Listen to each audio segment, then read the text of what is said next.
Pemirsa, PT Campina Ice Cream Industry Tbk telah melantai di Bursa Efek Indonesia sejak akhir 2017.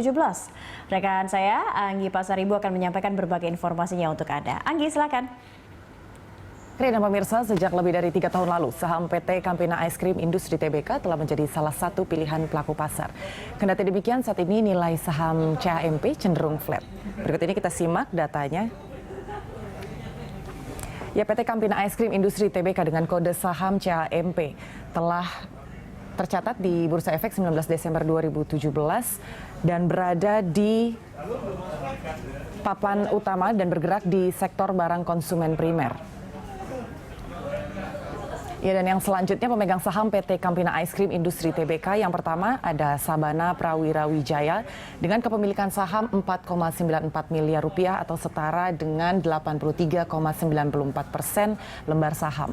Kemudian masyarakat 944,99 juta lembar saham atau 16,06%. Lalu Darmo Hadi Pranoto 228,15 juta atau 3,88%. Dan yang berikut ini pergerakan nilai saham CAMP year to date di mana pada tanggal 4 Januari ini berada di level Rp308 dan naik hingga 2 Maret ke level 248 dan yang selanjutnya mulai terkoreksi pada akhir Maret di level Rp242 hingga pada penutupan perdagangan saham kemarin. Saham CAMP berada di level Rp236. Kembali ke Anda, Cakri. Baik, terima kasih Anggi untuk informasinya terkait seperti apa pergerakan saham dari Campina Ice Cream Industry Tbk. Dan saya akan kembali ke narasumber saya, Pak Isvan Helmi. Pak Isvan, tadi mungkin sama-sama sudah melihat ya pergerakan dari harga saham Campina. Ini menarik, ternyata di bulan Februari di 2021 ini sempat merosot cukup tajam begitu harga saham dari Campina. Kita lihat tadi harganya ada di Rp232 per lembar saham. Ini apa sebenarnya? Ada kondisi seperti apa yang mempengaruhi harganya kok bisa turun lagi saat sudah mulai sideways atau cukup stabil lah justru di awal tahun 2021?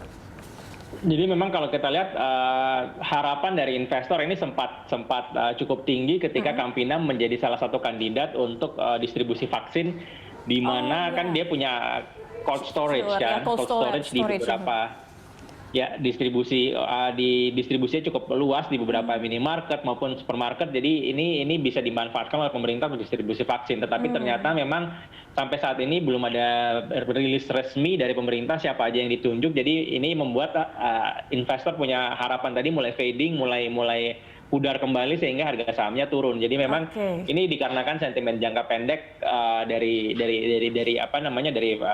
cold storage untuk distribusi vaksin tadi.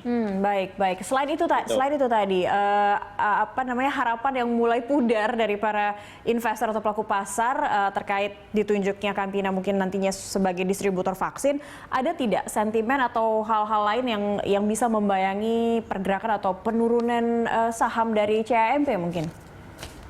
Jadi mungkin kalau kita lihat, saya lebih suka ngelihat harga saham ini pergerakannya dari saat IPO. Jadi kalau mungkin kita lihat sejak IPO itu harganya sempat menyentuh hampir level 1.000. Artinya seseorang yang beli harga saham Campina ketika IPO dekat-dekat IPO 2017 itu akan mengalami return yang turunnya cukup parah. Artinya tadinya dari 1.000 hampir 1.000 sekarang turun jadi 200. Artinya udah kehilangan hampir berapa 80-70% dari value-nya. Jadi memang ini kelihatan sekali bahwa penyebab utama kenapa harga sahamnya itu dari tahun ke tahun itu turun karena memang delivery dari growth-nya di 5 tahun terakhir ini bisa dikatakan di bawah ekspektasi investor. Jadi revenue growth atau pertumbuhan penjualan hanya sekitar 3-5% di beberapa tahun terakhir. Jadi ini memang menjadi sebuah kunci kalau ke depan kalau Campina ini sahamnya mau naik dia harus bisa deliver apa yang dia promise, apa yang dia proyeksikan. Jadi kalau tadi kita bicara di awal manajemen proyeksi 5-7% revenue growth, artinya tahun 2021 mau nggak mau kalau sahamnya mau naik first quarter, second quarter harusnya pertumbuhan penjualannya paling nggak di atas 7% untuk bisa membuktikan bahwa growth-nya itu ada gitu. Jadi memang in terms of size juga dia 1 triliun, not that big, makanya investor akan sangat fokus terhadap growth-nya dia. Nah, kalau dari rekomendasi Anda sendiri untuk melihat saham CAMP sebaiknya seperti apa menargetnya? Bisa untuk fast trading kah atau seperti apa?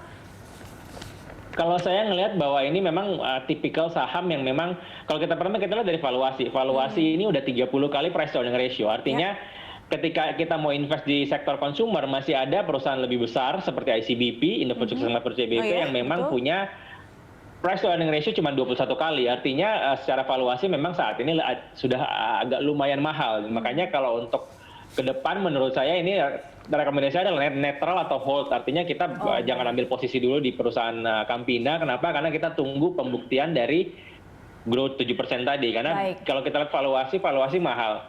Gimana supaya valuasi turun?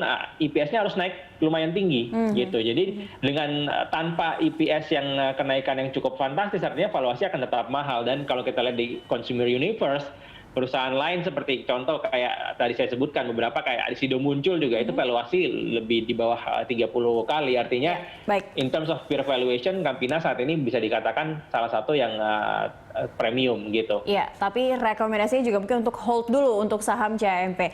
Terima kasih banyak Pak Isvan Helmi, analis OCBC Sekuritas telah bergabung bersama kami di Corporate Action hari ini.